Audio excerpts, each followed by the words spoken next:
Taxi. Taxi! Thank you. I'm sorry, madam. The gentleman signaled me first. Oh, I'm terribly sorry. I didn't... Please, I'm in no hurry. Please take it. Oh, are you sure? I mean, Yes, after... please. It's a pleasure. Oh, thank you.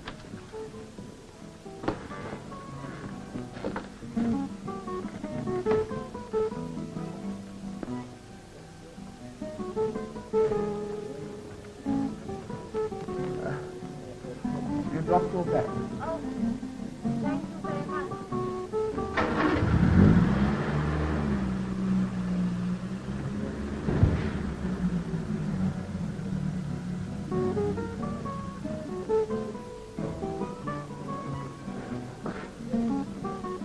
No, taxi.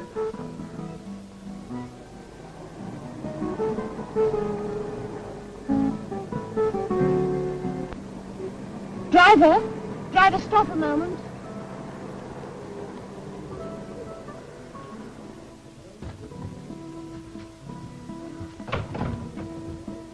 No need to wait up for me, David. I wasn't sure what time you'd be home, sir. But as you were so late, I prepared a cold supper. Good. I didn't want anything to eat, thank you. Mr. Doriak is here, sir, in the library. Still here? Yes, sir. Shall I tell him you're in? No.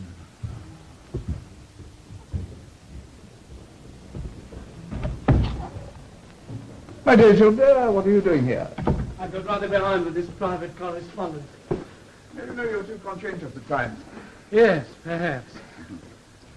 I did all that was necessary after you phoned this morning. Good. It meant we had a swarm of reporters at the office, made themselves a bit of a nuisance, but I managed to cope with them. Yes, I'm sure you did. There's a young lady at the door, sir. She wants to see you.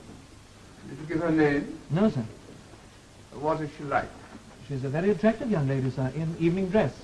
Well, you'd better show her into the drawing room. Yes, sir. It wasn't only the work that kept me behind. I wondered if you'd want to see me. I thought you might have some plan. Oh, perhaps you want to be alone. I shouldn't have waited. No, I appreciate your waiting. I'm glad you did. May I say how sorry I am? You may if you wish. I should prefer your congratulations. Good night, Gilbert. Good night.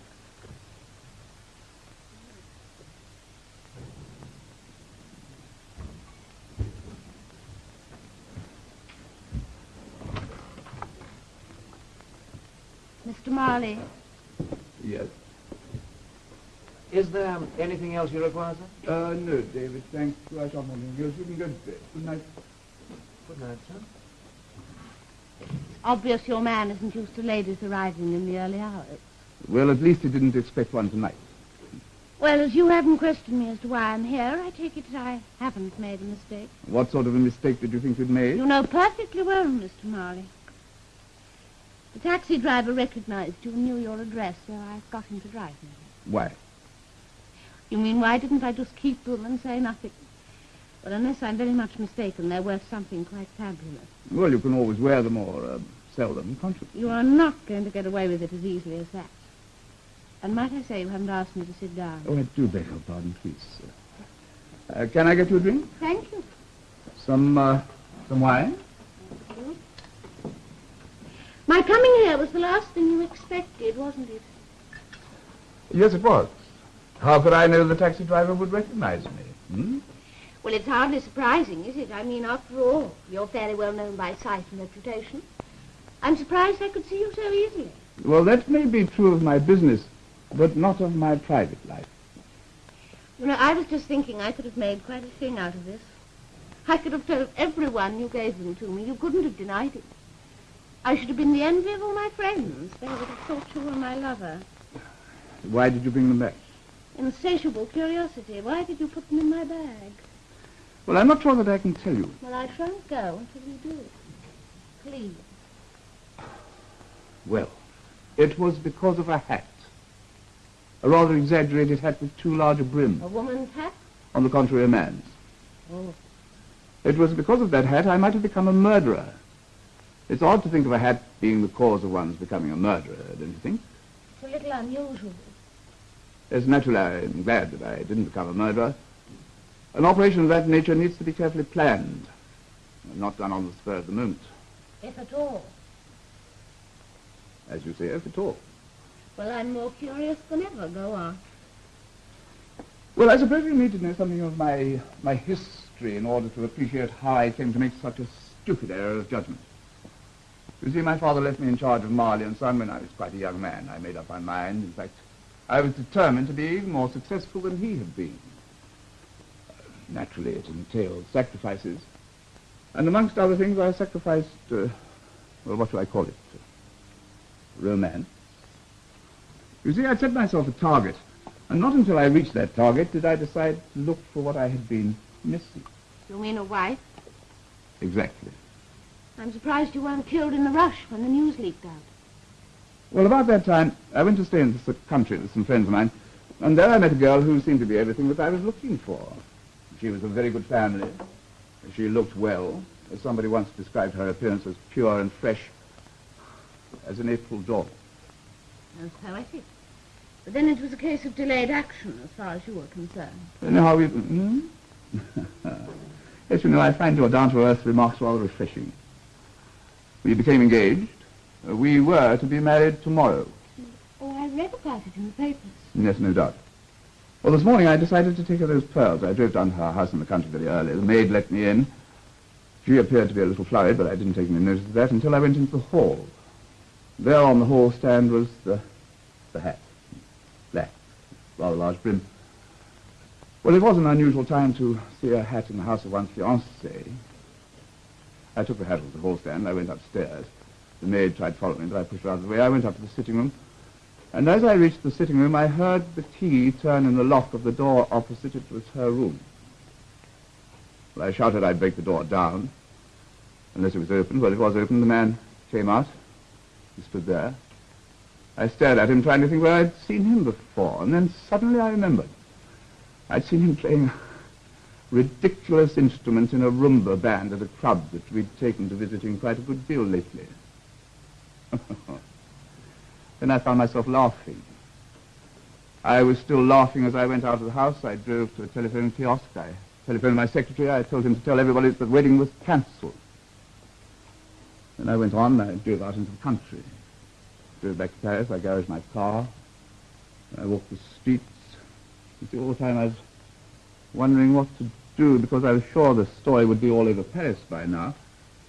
And then I decided the best thing to do would be to go away for a few days, and it was when I was hailing that taxi. I was coming back here to pack a bag, and there you were. I was determined to get rid of those pearls. Oh, they'd been burning in my pocket all day. So there you are. Somewhat humiliating for me, don't you think? Yes, it is for you particularly, but not even a genius can plan against a woman's possible infidelity, can he? You ought to be able to plan against the possible results of it. I wonder which is uppermost in your mind at the moment, the thought of losing the girl or the thought of your punctured ego. You know, you've never once said you were in love with her. Well, of course I was. I wonder. Tell me, would you have given these pearls to any woman who happened to be getting that taxi at the same time as yourself? Yes, I told you I was determined to get rid of them, but I was glad that it was to a woman of some beauty, and I guess some intelligence, some discernment. Let me get to another one. Thank you.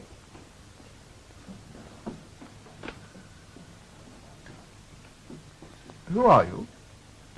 Juliet Denise. Hmm? Let's see. Where do I come from? All that. Well, my father was a barrister.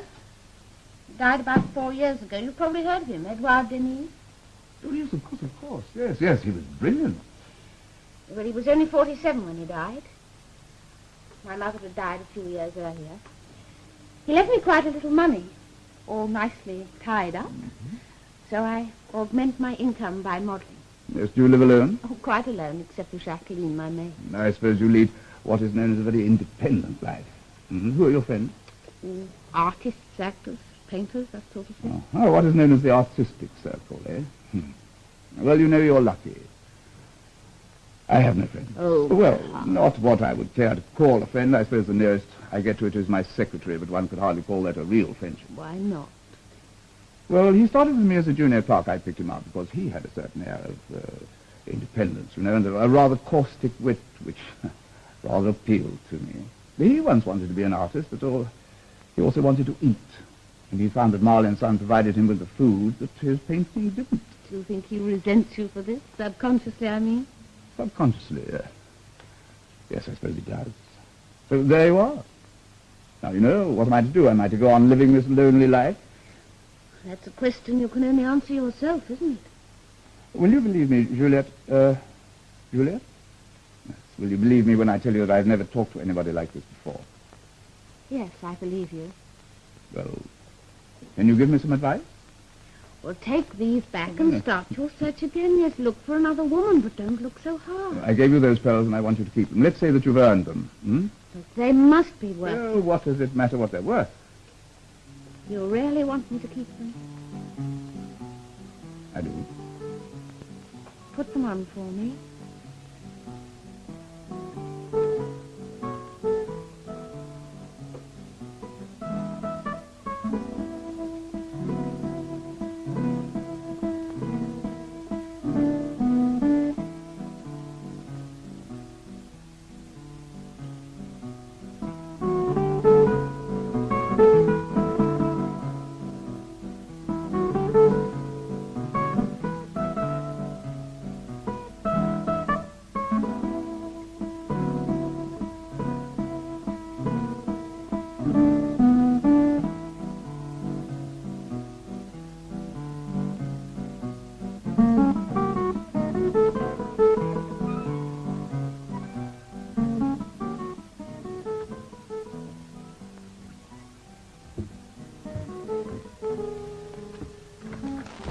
Good morning, David. How are you this lovely day? Oh, the letter. Mr. Marley is back, sir. I thought if he was up before you came, he might like to open them himself. I put them in the drawing room. When did Mr. Marley arrive? Last night, sir. Oh, I see. Thank you, David. Thank you, sir.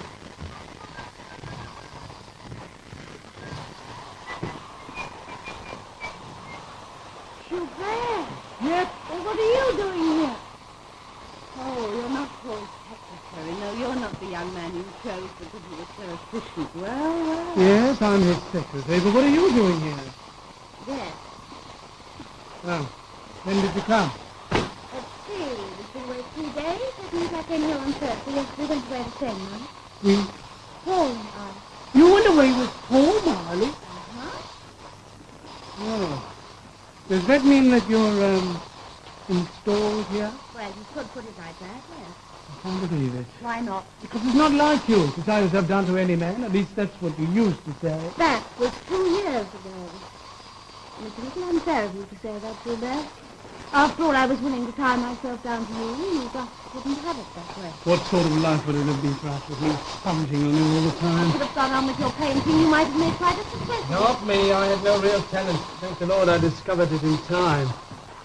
You know, it would have been polite of you to let me know where you were going instead of just disappearing as you did. Can't we forget the past? I guess. You've been in my mind day and night. Every day and every night. I was quite sure you'd forgotten me. Well, it's been 2 years. I must admit you've faded a little. How long have you known Paul Marley? I told you I met him on Thursday. You've never met him before? No? What happened then? Did he pick you up? No, not exactly. Oh, good heavens, Judith. Is your stay here likely to be a long one? That depends. On what? On how Paul and I get on together. I don't think I can stay in Marley's employment under these Oh, circumstances. Gilbert, don't talk such utter nonsense. You can't really have felt so deeply about me all this time as you're trying to make out. You're just saying all this out of pique. Pique? If pique makes you feel that life isn't really worth living without that one woman you always wanted, then I must have been piqued to the eyebrows for 2 solid years. Don't exaggerate. I'm not. You know, I used to dream of becoming a big success in this business. Finding you again. Rolling up to your house with a big car and all that sort of thing. But you can't make a fortune as a secretary in 2 years, however efficient you happen to be. Oh, of course, I'm better off now than I was. But I can't expect you to consider me now that you've captured the boss, can I? I don't like this mood of yours. You met him on Thursday, you said? Yes. That was the day his marriage went west. Did he tell you that? Of course he did. That's how we met. I see. You took pity on him. Was that it? Oh, it's all right. It's all right. I don't want any details. I'm still trying to absorb the accomplished fact that you're installed in a house I have to come to every day. No, I couldn't take that. Look, Gilbert, you must. Paul thinks the world of you. He's never mentioned your name, but he's often said what a wonderful secretary he has. He's only kept me on here because I've suited his purpose. If I hadn't, he'd have got rid of me like that. Of course, you haven't been with him long enough to know him as I do. He's completely heartless. When I heard that story of his marriage going, I knew he wouldn't care a damn about the girl. He was only concerned because his own plans had been upset. It isn't exactly loyal of me to stand here listening to all this, is it? Isn't it? Why, you knew me long before you knew him.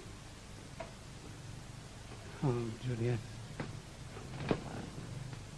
Now, have you given me a thought in these last 2 years? Of course I have.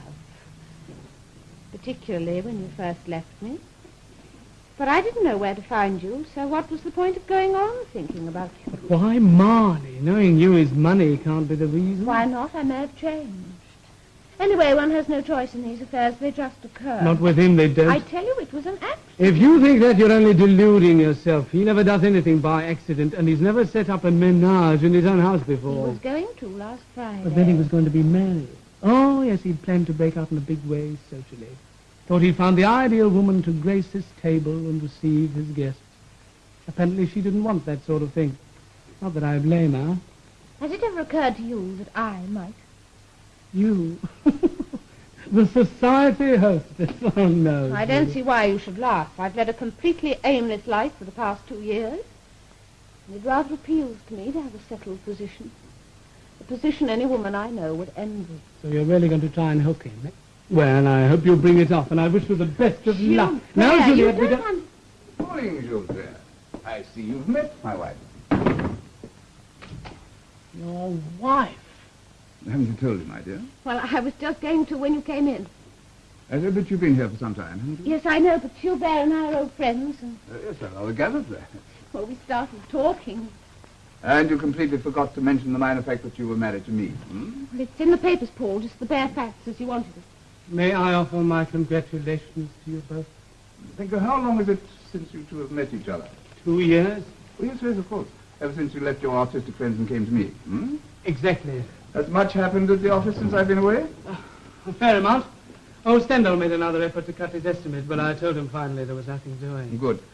You know, he was relying on your contract. Went to no end of trouble to meet your requirements, setting up special plants and all that. If he doesn't show a profit now, he'll be completely ruined. Yes, Stendhal's a fool. You know, in 3 months' time he'll be in so much trouble he'll be glad to sell at any price. That could be a very useful, profitable subsidiary of Marley & Son. Is there anything else? No, I haven't had time to go through these letters. No, of course, you're interrupted by my wife. Hmm? We can't have this, you know, my dear. You're interfering with business. I'm just going to get dressed. We must ask Gilbert around to dinner one day when you've settled down. Yes, we must. Gilbert. Yes? Gilbert, although I know that you're the soul of discretion, you may happen to mention one day that you knew Juliet in what she called the old times. I'd rather you didn't. As you wish. You see, now she's starting an entirely new life. Of course, it's hardly likely that she'll meet any more old friends from those days. No, I suppose not. None of them is eminently successful. Yes, I rather gathered that from all I hear. Most of them sponged on her. Yes, they're pretty well all like me. Artistic failure. Yes, well, if ever you come across another artistic failure with your business ability, I should be very happy to employ him. Oh, I don't think you'll find another one like me. I'm unique. Yes, I think perhaps you are.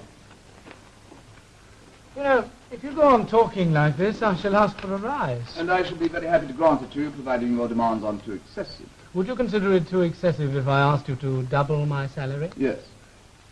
But I'll give you a 25% increase backdated to last month. Is that satisfactory? Overwhelming. That's why I was going to give it to you, whether you asked or not. Perhaps you'd heard that Lafayette had made me an offer at a bigger salary than you're paying me. A bigger salary than I was paying you, Gilbert. Lafayette only offered you 20%. Well, it's hard to put one over on you, isn't it? It's not very easy to put anything over on you. Yes, I know. I'm studying your methods. I hope to follow in your footsteps. Well, it would be too conceited of me to say that you couldn't do better. You know, I've got very great plans for your future, Gilbert. Partnership? Well, certainly a directorship. So you can finish those letters to the office. If the car's here, we'll go along together. Okay. Hello, John, is the car ready? It is, good. Yes, ready. All right. We'll go. Now, let's put these away.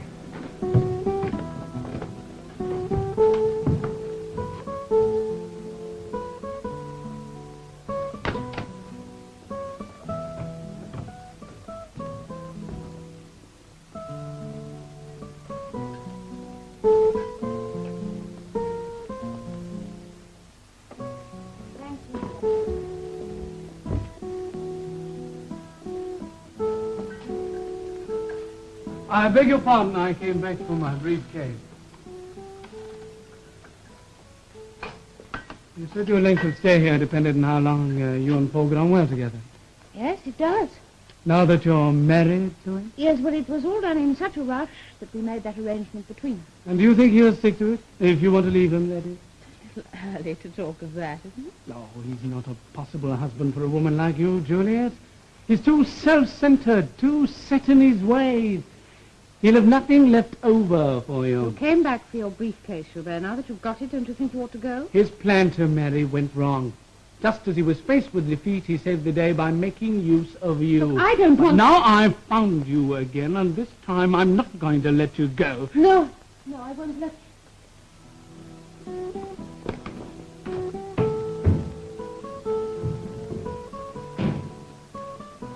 Gilbert?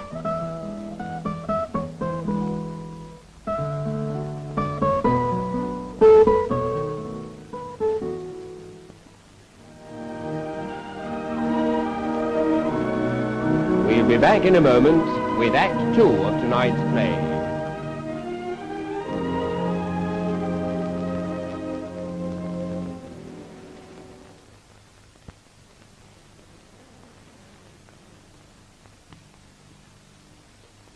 And now for the second act of The Widower by Cyril Campion.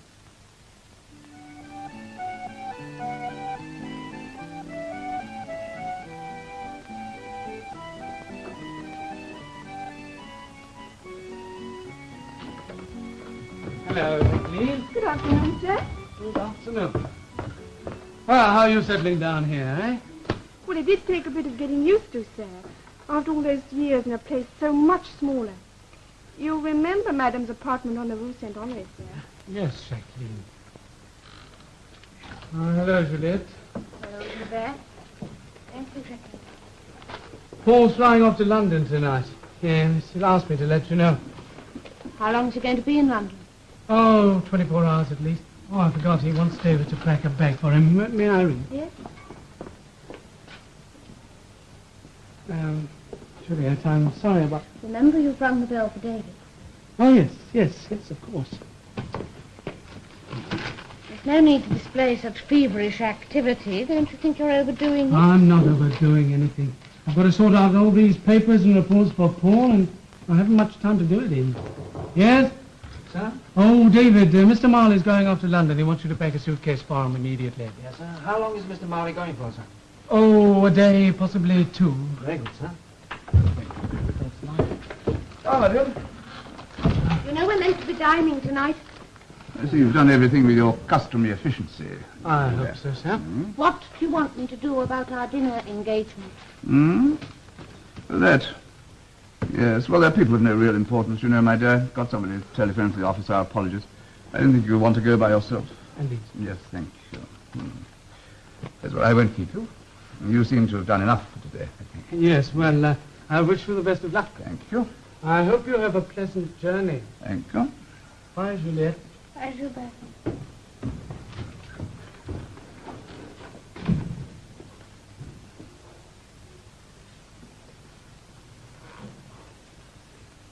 I see you wearing those pearls again. I asked you not to, if you remember. Why? Because they remind you of the humiliation you suffered? Really, Paul, you should be big enough to forget it. I tell you, Juliet, I will not have that subject mentioned again. It's a sore point with you, isn't it? All right. Bury your head in your papers. But it isn't exactly flattering for me, is it, to know that I haven't been able to make you forget it? It would have considerably helped me to do so if you were to take those pearls to Jill and change them for something else. Change them for diamonds. Diamonds wouldn't have the same associations for me. Without these pearls round my neck, I should often look round and wonder why I were here. You were so charming about it that night I met you, Paul. You were quite charming for 3 whole days, until you got back to Paris, Marley and Son. I'd like to keep these pearls in memory of my brief married life. What has happened to make you talk like this? Have I upset you in any way? Have I disappointed you, apart from cancelling this wretched little dinner this evening? You've disappointed me in nearly every way, Paul. You may not realize it, but it is possible to get a little tired. The big businessman, perpetually aloof in splendid isolation. Even a quarrel would break the monotony, but I suppose you haven't even time for that. I certainly haven't time for it now. Is the car there, David? Yes, sir. Well, goodbye, my dear. When I get back, you must tell me some more about this.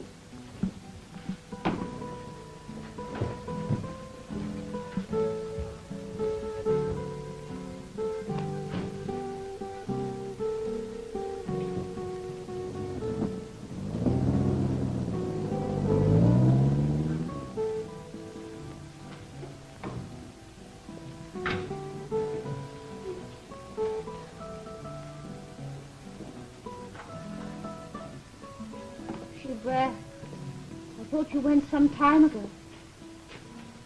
You know, Paul prides himself on having a perfectly planned life. But he's wrong. You can't have a perfectly planned life with just wife and husband. It isn't only imperfect, it's dull. Who ever heard of a rich industrialist having a young and beautiful wife who never had a lover? I think out of gratitude to my employer, I should offer to supply the deficiency.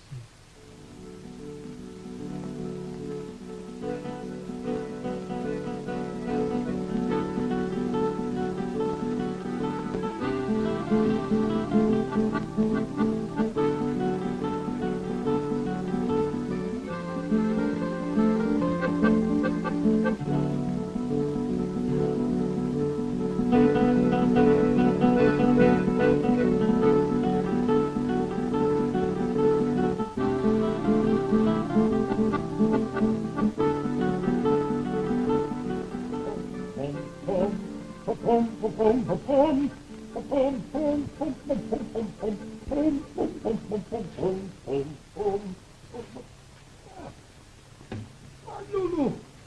I'm a pretty little cat. Lulu. Hello, Pierre. Mr. Doriak, your friend is waiting for you. She's been waiting a long time, since 5 o'clock. That's all right. I'm sorry about the trouble in the bathroom, sir. Trouble in the bathroom? Yes, the tap that will not turn off. Oh, there. The plumber promised to come today, sir, but you know what plumbers are. This one makes me boil. Well, change the plumber, Pierre. All right? Hello, Pierre.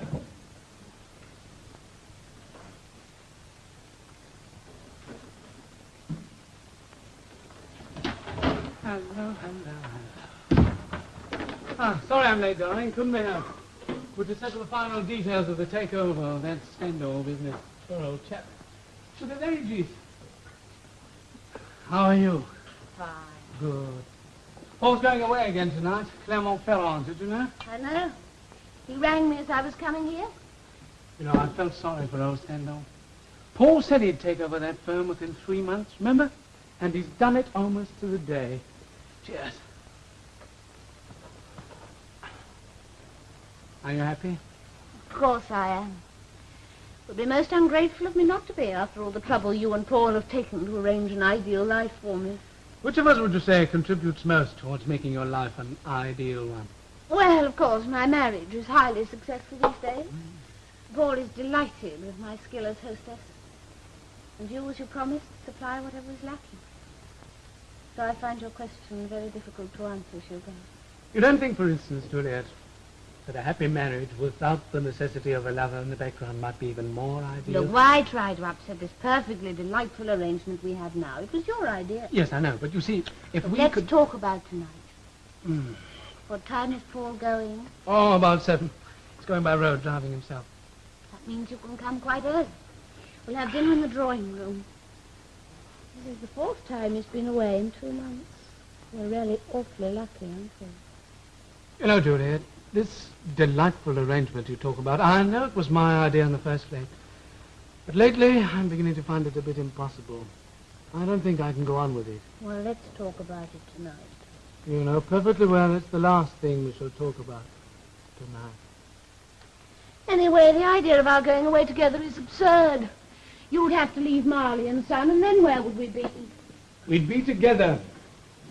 You know, when you left me 2 years ago, I woke up. But you are still dreaming. On the contrary, listen, Juliet. 3 months ago, Lafayette's made me an offer which I had to turn down. Yes, because Paul heard of it and capped the Yes, offer. but since then they've approached me again, and that Paul doesn't know. But, darling, Paul's going to make you a director and give you shares and things. So will Lafayette? That is, if I bring certain information along with me. You mean you're going to take some of Paul's information to Lafayette? Well, putting it crudely, yes.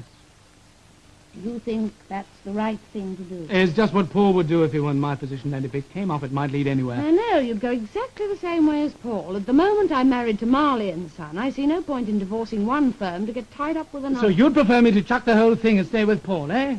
Well, I can't. It isn't just conscience. It's just that ridiculous, outmoded idea of wanting you for myself. But in any case, Juliet, you have to make up your mind what you do want, because we're not going on as we are. Does this mean I won't see you for dinner tonight? Oh, no. I'll be there, 9 o'clock on the dot. See that you are. But you're going to promise to leave Paul and come away with me, because if you don't, and that door slams behind me tonight, I'll be gone. For good. Oh, you're behaving. Juliet, you...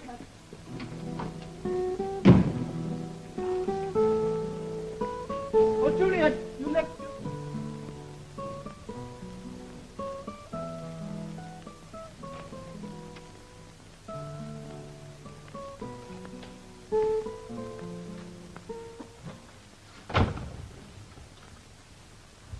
Oh, David, is Mr. Marley back?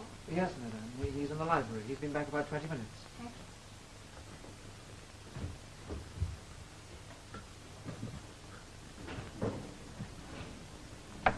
Oh, there you are, my dear. I'm sorry I have to go away and leave you again, but you do understand, don't you? Yes? Yes, I understand. Yes, I expect you're rather disappointed with missing that play tonight, aren't you? You can go some other time. Yes, I'm afraid I've had to disappoint you a good deal in the last 2 months, you know, but I must say that you've certainly learned to take your disappointments good-naturedly. And what will you do tonight? Stay in, I suppose. I might ring up Yvonne and ask her to come round, but it's rather short notice. Yes, and Martha's out too, isn't she? Never mind, Dave is an excellent cook. You know, I really do feel most guilty at leaving you. Why? It isn't the first time, by any means. No, but I have usually given you time to make other arrangements, you know. It seems a pity to waste these tickets. But why don't we give them to David and Jacqueline? They'll welcome the opportunity to go out together, judging by the way they jumped apart when I opened the kitchen door this morning. Let's see now.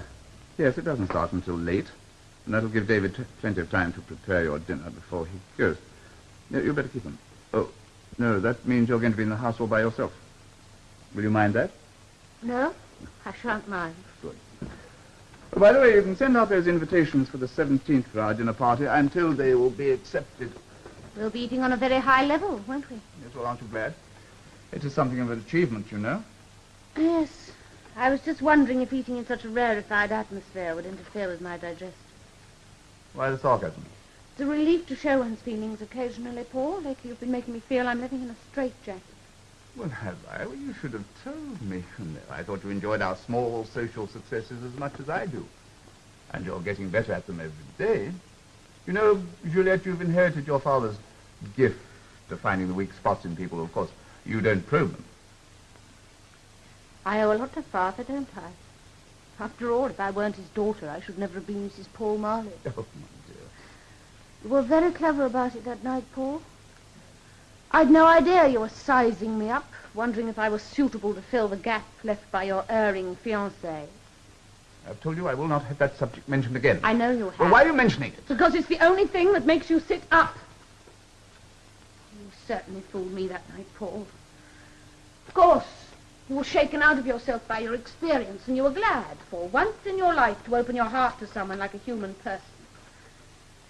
How was I to know it was a flash in the pan, or recognize the lonely rich man act as a pose to get my sympathy and trap me into a marriage you needed solely to repair your punctured ego?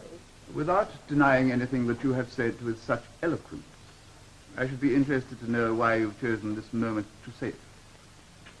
Perhaps I've come to the conclusion that money isn't everything. Well, if it isn't, you managed to make very good use of it. Bills. One could hardly say that you despise money, but what? You can't hope to keep a woman by buying her things. Oh, can't you? It may interest you to know, Paul, that not everyone looks on marriage in your cold-blooded manner. Why are you talking like this? You know, it seems odd that you should find something lacking in our marriage that neither of us ever pretended was there. It's useless talking to you. You have no feelings. You think of no one but yourself, your position, Marley and Son. You're a megalomaniac. But I'm not quite sure what you're trying to root out of yourself by this tirade, but I should find it very, very humiliating if we had any further scenes of this kind. You know the arrangement we made, that our marriage was to last as long as we found it compatible. Does that mean that you're proposing to leave me? Because if you are, I should think again. And I should think very carefully. Your life may not be an ingenuous young girl's dream of bliss, but it is one that most women would envy.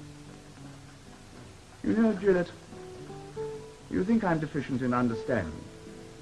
But I should say that this little outburst of yours is not entirely directed at me. Obviously, you need to let off steam. Have a feeling of frustration. Frustration, I should say, caused by something or somebody else.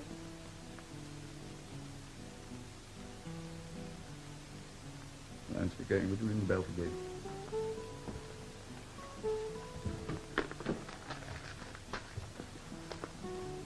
Juliet,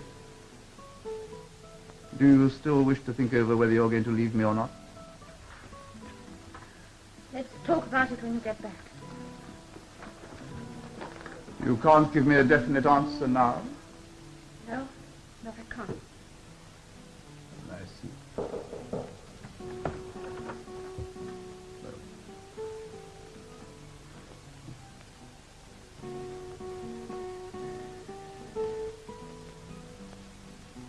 Goodbye, man. Bye, Paul.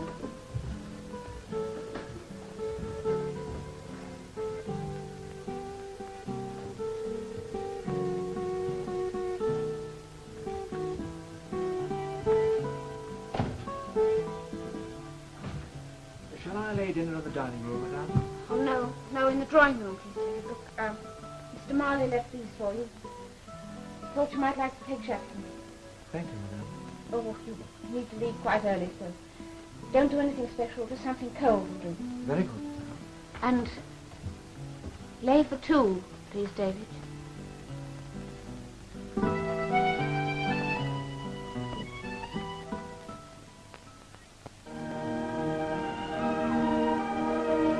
In a moment, we will be back with the conclusion of tonight's play.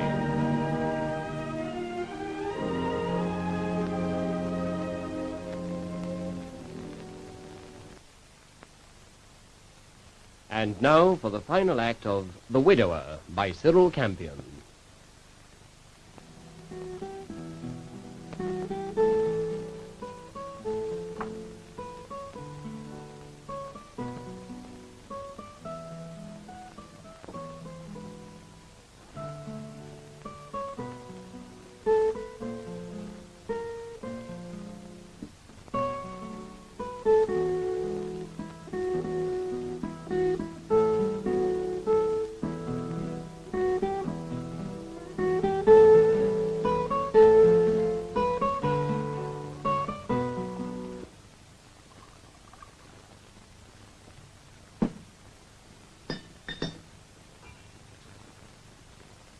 Yes, I know, my dear. I expected to be well on the way to Clermont-Ferrand by now, but would you believe it? I left my most important papers behind, all those figures that Gilbert took so much trouble to compile for me. There was nothing for it to do but to turn the car around and come back again. I hope my sudden appearance didn't give you a shock. No, No, I was too surprised to see you come in that way. What, she's gone. Now, the house seems awfully quiet. Yes, it would. Everybody's out. Yes, of course. Well, is there anything the matter? No? No, why? You look rather pale, that's all. Incidentally, why are you wearing evening dress? You look as though you were going to a reception, are you? No, I was just trying it on. Would you worn it before, hadn't you? Yes, I know, but it doesn't fit awfully well. I was thinking of having it altered. I see. I see the table is laid for two. Yes, I rang up Yvonne. Fortunately, she was at a loose end, so I asked her to come round. Ah, yes, the provocative Yvonne. Well, you couldn't have chosen a better companion for a lonely evening. I find her most amusing myself. I hope my coming back unexpectedly didn't upset your arrangements. No, why should it? Well, no, you seem rather strange. That's all. What time's Yvonne coming? 9 o'clock. I said 9 o'clock. 9 o'clock, yes. Yes, here we are. Got everything you wanted? Yes, I found everything as I expected. Oh, you're not really going to wait. Well, why not? I'd like to see Yvonne. She may be very late.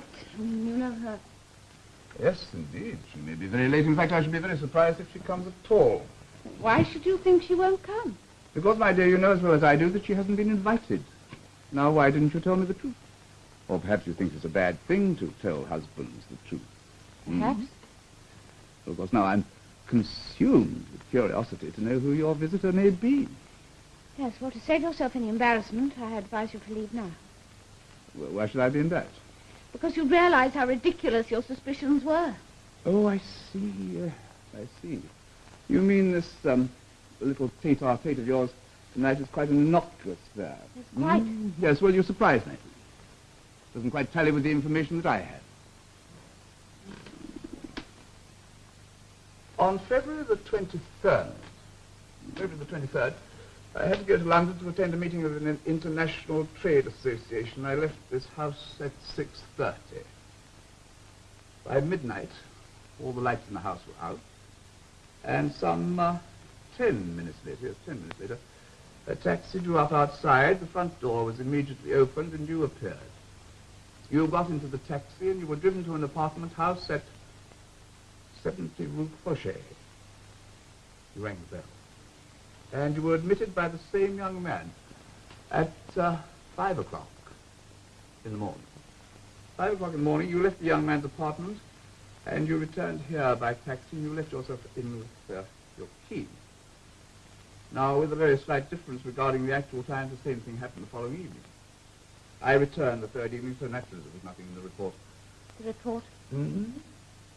Yes, this is copied from a report made out by a most efficient private inquiry agency. How else could I have known your movements? We now come to the second Need we occasion, go which was on March to the the second 4th, occasion? when I went to... No, I don't suppose we need.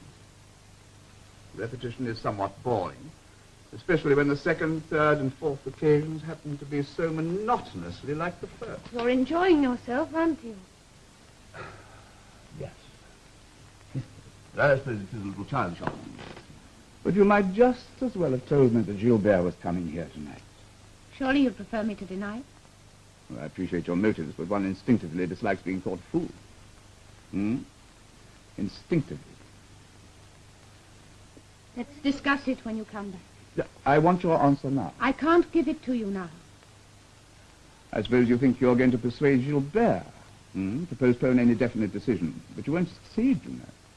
He's not the impetuous young artist that you knew 2 years ago. He's learned a great deal from me since then. Has he told you he's going with Lafayette? You knew about that? Of course he did. That's what made me so sure that he was planning to take you away from him. But I've no doubt that on some occasion I can do Lafayette some small favor and see that he has no future with them. You do that? Yes, of course I will.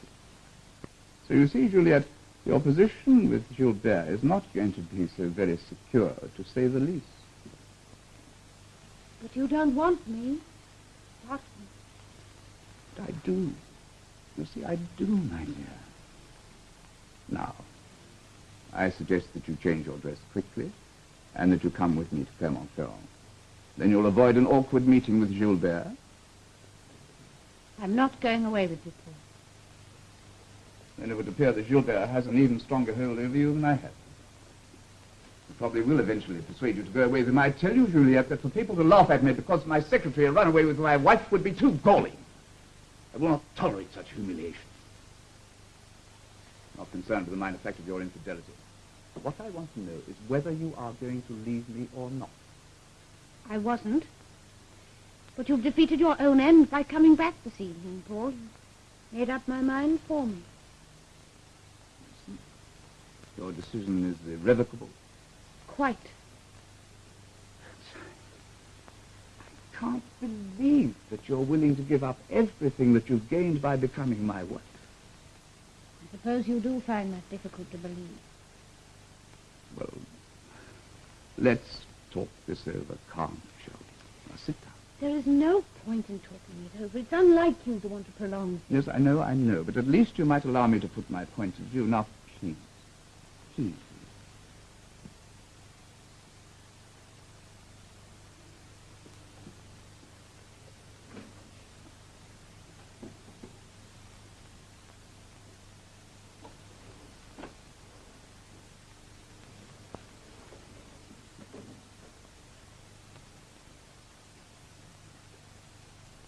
Well?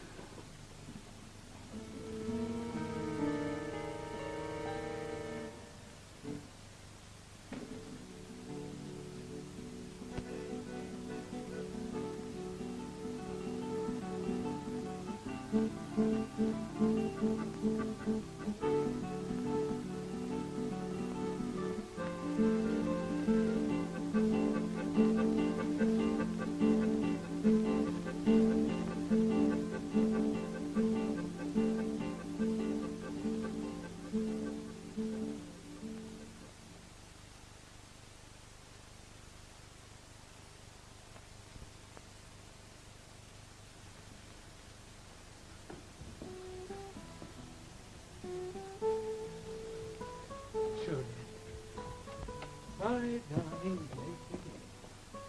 Oh, Juliet. Taxi, I never thought I'd get here. Do you mind if I help myself to a real drink instead of a cocktail? It's really quite chilly outside.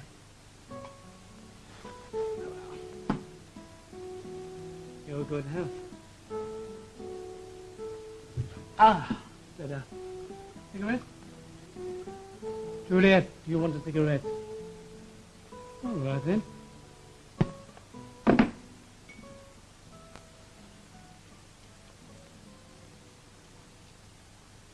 It's no use sulking, you know. I meant what I said when... Good Lord.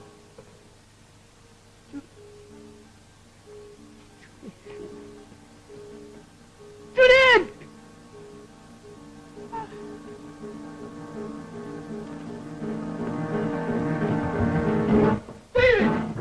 David! Declan! Isn't anybody here?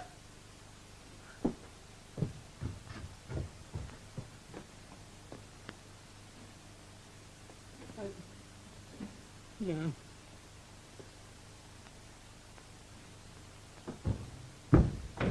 Oh, my dear Gilbert, what are you doing here? I didn't expect to see you. Of course, you have every reason to look surprised. You had every reason to suppose I was well on my way to Clermont-Ferrand by now, but would you believe it? I left those most important papers behind, all the figures that you compiled for me this morning. Now, where are they? Here. Is anything the matter?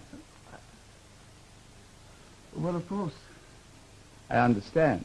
What I said about not expecting to see you here was a pure formality. I apologize for arriving so unexpectedly. I hope I haven't embarrassed you or Juliet. Paul. Yes? Paul, Juliet, she's dead. She's been... I can this now. I didn't realize she didn't speak, I thought. But then I looked and saw it. You saw what? She was sitting there with the scarf round her neck. And I undid it, but she's dead. There's nobody else here. You phoned for the police? No, I haven't. Well, if you've not, why not? You ought to have done so at I once. knew nothing could be done for her. That wasn't for you to judge. Oh, wait, please, for God's sake.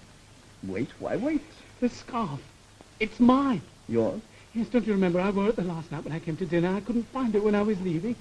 No, I'm afraid I don't remember. Oh, but you must remember, Paul. Juliet told me to turn my collar out in case I caught cold. Remember that? No, I'm afraid I don't remember.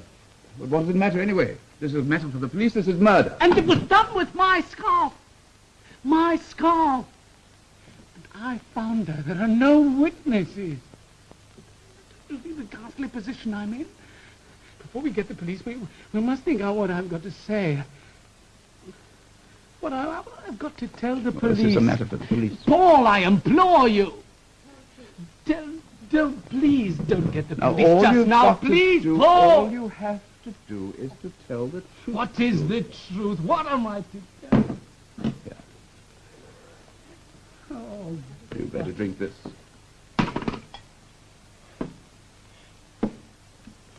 Now, all you have to do is to make a statement to the police as to how you found him. yes, but it'll look so bad. You see, we had a kind of quarrel.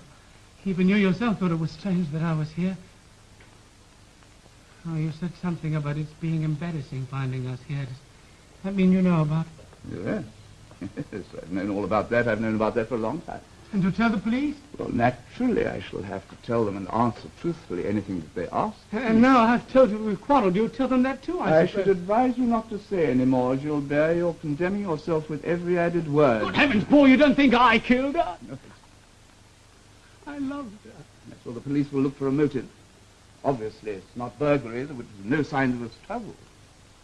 Juliet would surely have struggled against a strange intruder. You think I killed her? Can't blame you. If someone had deliberately worked out a plot to incriminate me, they couldn't have thought of anything better. No. I don't think they could. What was that you said? Juliet would have struggled against a strange intruder. Yes, she would, wouldn't she? It must have been someone she knew. Someone who turned up unexpectedly. Yes. You did it. You killed her. I wondered how long it was going to be before the truth dawned upon you. When you came in just now, it wasn't the first time you'd been here tonight. You came back earlier and killed her with my scarf. I couldn't find it that night because you'd taken it. You'd planned it all. You'd planned it even then. Yes, even then. But I hoped that I wouldn't have to put my plan into operation. You'll appreciate my motive for using your scarf. I'm sure it has your initials upon it. It couldn't possibly be anybody's but yours. An additional advantage is, of course, that it doesn't show fingerprints. Oh, I'm not going to talk about this any longer. I'm going to get... to stay where you are. What are you going to do now? Kill me as well? You'll not get away with 2 murders, you know. There's nobody in the house, you know, Juliet. I arranged that David and Jacqueline had gone to the theatre. I even gave Juliet the tickets to give to them. I thought it might look rather better when inquiries were made. I'm going to get the police. You stay where you are. Why? I'm going to do that. 1-7. I'll speak to them. Would you put me through to Inspector Giraud, please? This is Paul Marley. Yes, it is very urgent indeed. Yes, please. Thanks. Oh, Giraud. This is Paul Marley speaking. I'm speaking from my home. I came back a few minutes ago and something rather terrible had happened. I came in and I found my wife murdered. Yes, the only person in the house is my secretary, Gilbert Duriac. You see, I went away on business and I had to come back for some important papers. Yes. Oh, yes, he's still here. Yes. I'm afraid it does look rather like that. You're telling them I did it. Put that knife down. Put that knife down. Put it down. Put it down. I'll shoot. I'll shoot. I'm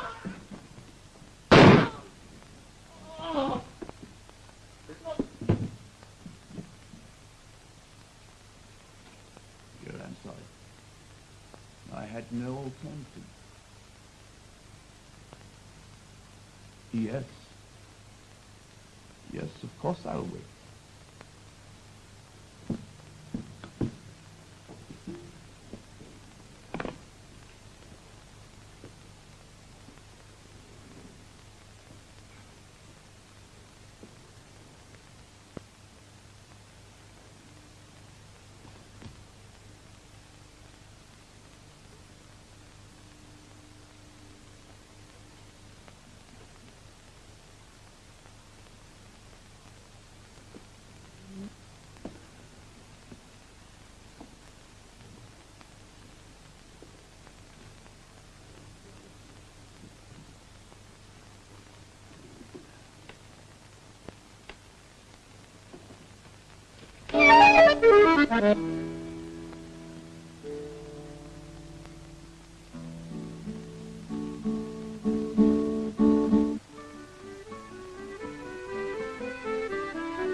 Maggie Smith appeared by courtesy of Ealing MGM Artists Limited.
Taxi.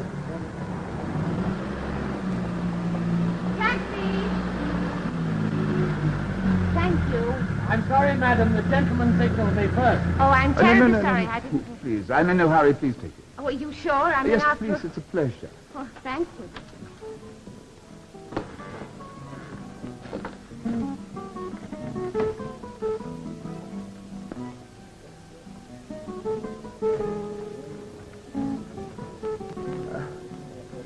You dropped your bag. Oh, thank you very much.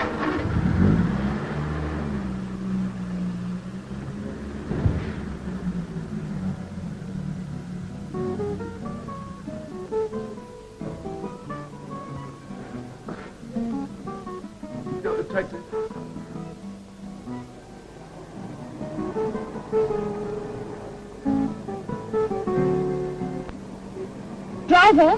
Driver, stop a moment.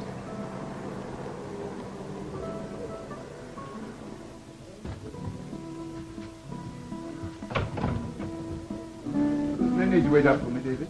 I wasn't sure what time you'd be home, sir. But as you were so late, I prepared a cold supper. Good. I didn't want anything to eat, thank you.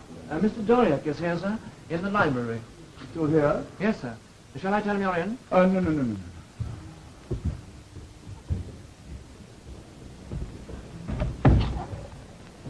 My dear Gilbert, what are you doing here? I got rather behind with this private correspondence. You know you're too conscientious at times. Yes, perhaps. I did all that was necessary after you phoned this morning. Good. It meant we had a swarm of reporters at the office, made themselves a bit of a nuisance, but I managed to cope with them. Yes, I'm sure you did. There's a young lady at the door, sir. She wants to see you. Did you give her name? No, sir. What is she like? She's a very attractive young lady, sir, in evening dress. Well, you'd better show her into the drawing room. Yes, sir. It wasn't only the work that kept me behind. I wondered if you'd want to see me.